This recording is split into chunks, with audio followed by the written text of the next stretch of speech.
As you may know, David Icke, which is one of my teachers, one of the legends of this world, who I've learned so much from, who I just saw last week at Anarchapulco, and who I adore, and I'm gonna see, or was gonna see, in Sydney next month, got banned from Australia.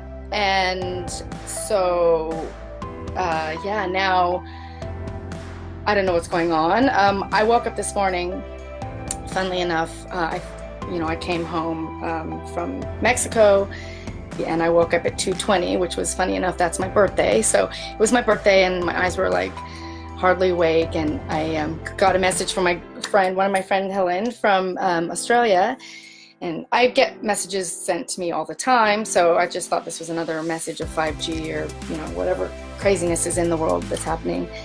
But she just started saying, like, I'm so bummed, I was so excited to see him, and I was like, what's she talking about? And I thought first something happened to David. I was like, But then I learned that he got censored. I was like, what the fuck? What are you talking about? Is this a hoax? It was 2:20 in the morning, so I didn't know what was going on, and I just reread it, and I'm like, thanks so much, I'm sleeping, and I gotta go back to bed, but I'll connect with you in the morning. And so I couldn't go back to bed because I'm like, I've just filmed all of this footage of him, and probably too much footage, but I filmed it because I loved the experience, and I knew I was going to create something. I didn't know I was going to be thrown into creating something so quickly, because I'm like, that's bullshit. We have to call out the lies when we see them, and I have read so many lies about David Icke this morning. So I quickly put all the content that I did, I organized it, and I put it together, and I created something very quickly. I found out, and I'm like, that's bullshit. I gotta get the content. This is what I'm gonna do with the content, and I'm gonna post this on my birthday, and I'm gonna say birthday bullshit, because this is not cool. And we need to stick up for this. And so this is my little part in creating a video of what David is really like. And hopefully you can learn some of the things that, this is just a snippet of a 4-hour conversation or presentation that he did. And I wasn't front and center. And so I just tried to incorporate all the footage that I had in the right amount of times that when he was speaking, and hopefully you'll enjoy it. It's only 10 minutes. And please just get the word out that he is a good person. And I think there's actually a petition going to be signed for the people in Australia, because we were expecting to hang out. We've already purchased tickets. This is already a done deal, and you can't just start talking shit about someone and lying about someone. This is like defamation, and you can't censor us from this information.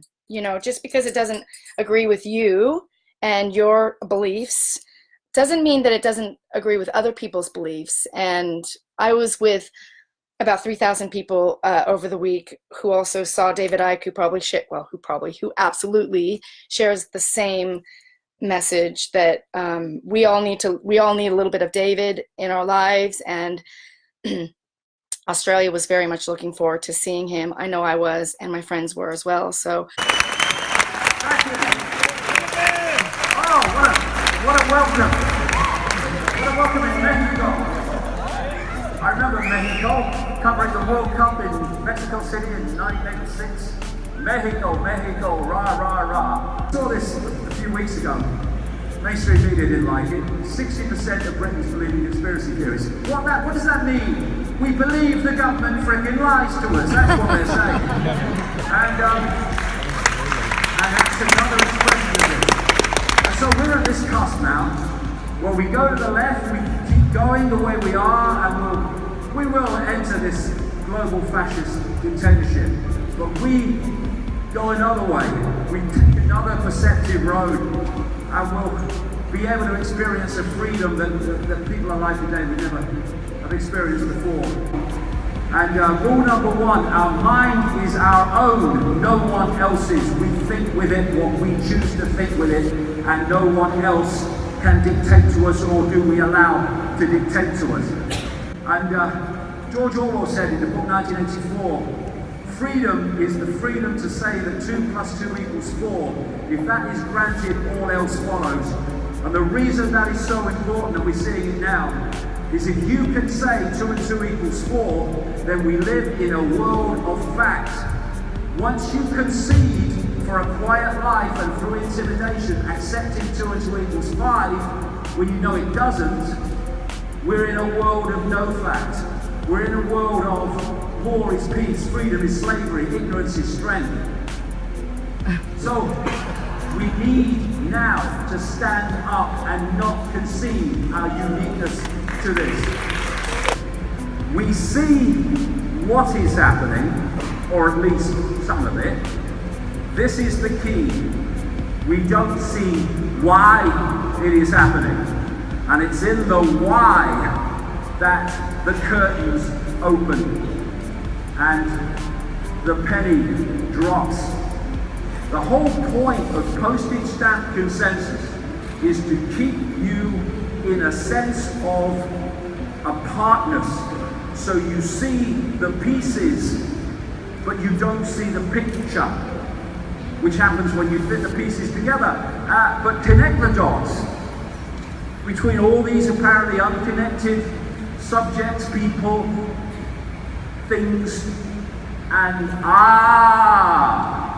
so that's what's going on. Now, let's go back here and see how this permanent government dictates to here today, gone tomorrow politicians quite clearly.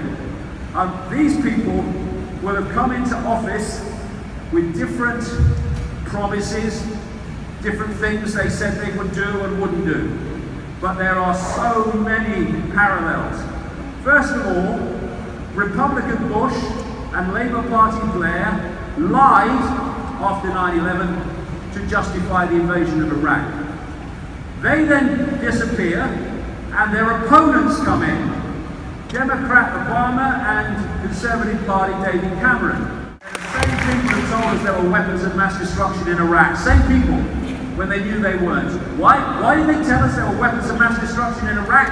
Because Iraq was on that list for regime change. They hadn't got an excuse, so they invented one. And we had Wesley Clark, another war criminal actually in the Balkans himself, but he has said publicly years ago that he had a general friend in the Pentagon and told him very soon after 9/11 they were going to invade Iraq. No one's talking about Iraq. Going to invade Iraq. He comes back a few weeks later, the same general told him that they were going to invade a series of countries, not just Iraq. And what were those countries? The very countries named by the Project of the New American Century, for the New American Century in September 2000. He said, the Project for the New American Century, wanted us to destabilize the Middle East, turn it upside down, make it under our control. And what they've had to do is keep inventing different excuses to pick off different countries so that people don't see the pattern, although the pattern's blatantly bloody obvious. Are we alone? Don't be daft. Are we alone? So ask that question. Do you think we're alone? No. Now, you know, when you look at that night sky, what you're looking at is basically the Milky Way galaxy within that yellow circle. And not only that, only within the smear visible light of 0.005% within that circle. And they said, until the 1920s, they reckoned, scientists, that there was one galaxy in the universe. The latest, highest estimate, less than 100 years later, 2 trillion. 2 trillion galaxies. I find it works if you give it a kick, that's what I've always found. So there's trillions of galaxies, trillions of stars, trillions of planets, but only life as we know it on this one. And if you say otherwise, the little green man and all that stuff. But there are some people, very few, only one I've come across, Tucker Carlson, in the mainstream media, who have been having people on recently, probably in the last 8 months, on his show, Prime Time, who are talking about US military documentation and radar recordings of craft that are not known about in the human arena. Here's a bit of background. In 1969, no one knows why this guy did this, but he did. I'm glad he did it. In 1969, a guy stood up called Dr. Richard Day in front of a meeting of pediatricians in Pittsburgh, Pennsylvania. Richard Day was a big Rockefeller family insider. He was an executive of Planned Parenthood and a doctor. And he stood up to speak and he said to these pediatricians, can you turn off recording equipment and not take notes, because I'm going to tell you how the world's going to change. And one doctor called Dr. Lawrence Dunnigan did take notes and later did a series of interviews to describe what Day said that night in 1969. And the reason he did the interviews is because he realized that what Day said that night was happening, and not just in theme but in detail. And in my last book, the last book before this one, called Phantom Self, I quote what Day said that night at some length. It is extraordinary how what he said was going to happen, and the network that he represented was going to make it happen, and it's happening. And this is what Richard Day said in 1969. There will be mass movements of migrations of people without roots in their new locations, because traditions are easier to change in a place where there are a lot of transplanted people as compared to trying to change traditions in a place where people grew up and had an extended family where they had roots. Now, to understand what this is all about is to understand another goal of this global society, and it is to absorb all cultures and differences of culture into one global blob of non-diversity. And therefore, people say now it's racist that you're saying there shouldn't be this migration on this scale or this migration on that scale. But actually, this is just stage bloody one. Where it's meant to lead is a complete fusion of global cultures with all that, glorious diversity to one blob world culture controlled by a world government. 60% of Britons believe in conspiracy theories. What does that mean? We believe the government frickin' lies to us. That's what they're saying. You truly don't care what anyone thinks of you. You have reached a dangerously awesome level of freedom. You can only reach that. You can only reach that level by not caring what other people think of you. I love seeing me. It pisses off all the right people. You'll never change the world by being what you want to change. We need to be what we like the world to be. You want to change, then we must fight. Are we going to go on identifying with the me we're told to be? Or are we going to be the me, the I we really are?